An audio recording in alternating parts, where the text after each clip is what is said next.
नमस्ते मम्मी जी। कैसे हो? क्या आप इसी शहर में हो? तो घर आ जाओ ना।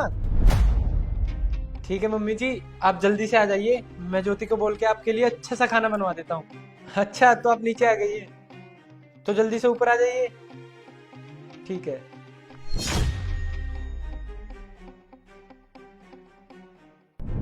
कौन आ रहा है घर पे? वो ना मम्मी जी आई हुई है। उनको ना इस शहर में कुछ काम था, तो मैंने सोचा उनका तो यहाँ पे कोई है ही नहीं, तो मैं उन्हें घर बुला लूँ। देखो, मेरे घर पे ना कोई नहीं आना चाहिए। मैं ना किसी की सेवा नहीं कर सकती हूँ यार। ऑलरेडी इतना काम होता है घर पे, सारा किसी का काम करो, झाड़ू पोछा, नौकरानी बन के सारा काम करती हूँ। अब ना मुझसे किसी की सेवा नहीं होगी। अरे उनको बोलो ना बाहर जाके कहीं धर्मशाला में रुक जाए, हमारे घर पे आना जरूरी है क्या? अच्छा, तुम्हारा मतलब ये है हमारा घर होते हुए वो कहीं बाहर धर्मशाला में रुकेंगी? हमारे घर पे आना जरूरी है क्या? घर पे आएंगी, चार बातें और सुनाएंगी कि तेरी बीवी कैसे रहती है, कैसे घर का काम करती है। मैं नहीं सुन सकती उनके कुछ। अब यार क्या कर सकते हैं, मैंने उनको बोल दिया है और वो नीचे भी आ चुकी है। किसी भी टाइम आती ही होंगी, अब उनको मना कैसे कर सकते हैं। जब वो आए ना, उनके मुंह पे दरवाजा बंद कर देना, अपने आप चली जाएंगी, समझे? ठीक है।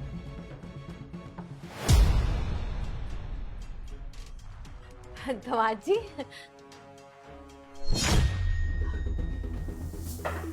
ये दामाद जी को क्या हो गया? इन्होंने मुझे देखकर गेट क्यों बंद कर दिया? ज्योति से पूछती हूँ। हेलो, हाँ ज्योति बेटा, कहाँ है तू? अच्छा बेटा, मैं ये कह रही थी कि दामाद जी से तेरी कोई लड़ाई हो गई है क्या? अच्छा, बस बेटा वो मैं इसलिए पूछ रही थी कि मैं गेट पर आई तो मुझे देखते दामाद जी ने गेट बंद कर दिया, तो बस इसीलिए बेटा। हाँ हाँ बेटा, मैं गेट के बाहर ही खड़ी हूँ। हाँ, अच्छा ठीक है, तू आ जा। ठीक है बेटा, ओके।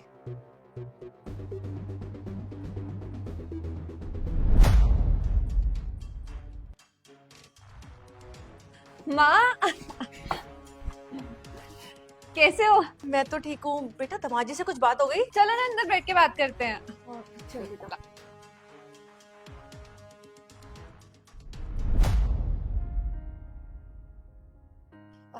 मम्मी, आप बैठो आराम से, मैं ना आपके लिए कुछ खाने के लिए लाती हूँ। अब बेटा खाने के लिए तो बाद में लाई हो, पहले ये बता दामाद जी कुछ परेशानी में है क्या?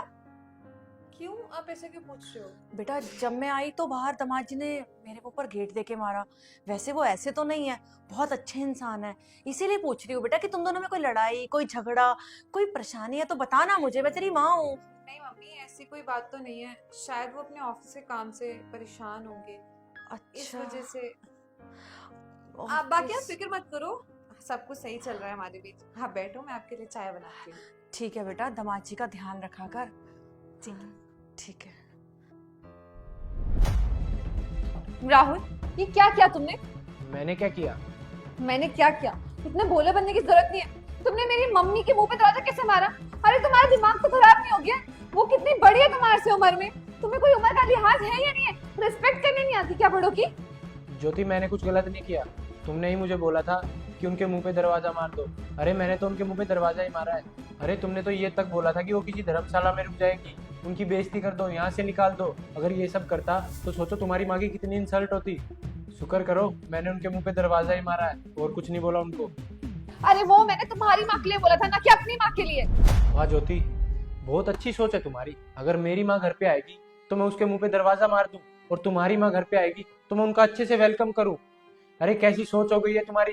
बहुत अच्छे संस्कार दिए ज्योति तुम्हारे घर वालों ने तुम्हें। अरे मैं तो तुम्हारी फैमिली को अपनी फैमिली समझता हूँ, और तुम, मेरी फैमिली का कोई मेंबर मेरे घर में आ जाए तो उसके मुंह पे दरवाजा बंद करोगी, उससे बदतमीजी से बात करोगी, उसे इस घर में नहीं घुसने दोगी।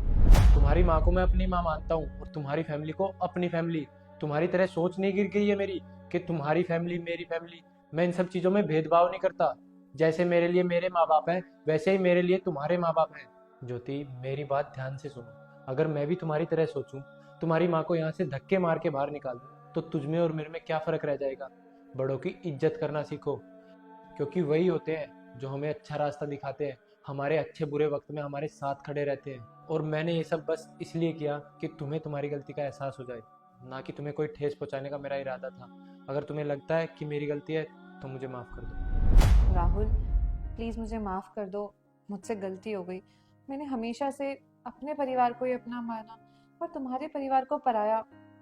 पर अब मुझे एहसास हुआ जब तुमने मेरी मम्मी के साथ वो व्यवहार किया जो मैं तुम्हारी माँ के साथ करती। प्लीज मुझे माफ कर दो। मैंने कभी समझा ही नहीं कि तुम्हारा परिवार जो मुझसे इतना प्यार करता है, मुझे बहू नहीं बेटी की तरह मानता है, उसको मैं हमेशा पराया जैसा मानती रही। मैं आइंदा से ऐसा कभी नहीं करूंगी। Please, I am really sorry. कोई बात नहीं ज्योति, तुम्हें तुम्हारी गलती का एहसास हो गया, मेरे लिए वही बहुत है। जाओ अंदर, मम्मी अकेली बैठी है, तुम उनसे बात करो, मैं अपना ऑफिस का काम कर लेता हूँ। हाँ, मैं मम्मी के लिए चाय बनाने जा रही थी, आपके लिए भी बनाती हूँ। मेरे लिए कॉफी बना देना।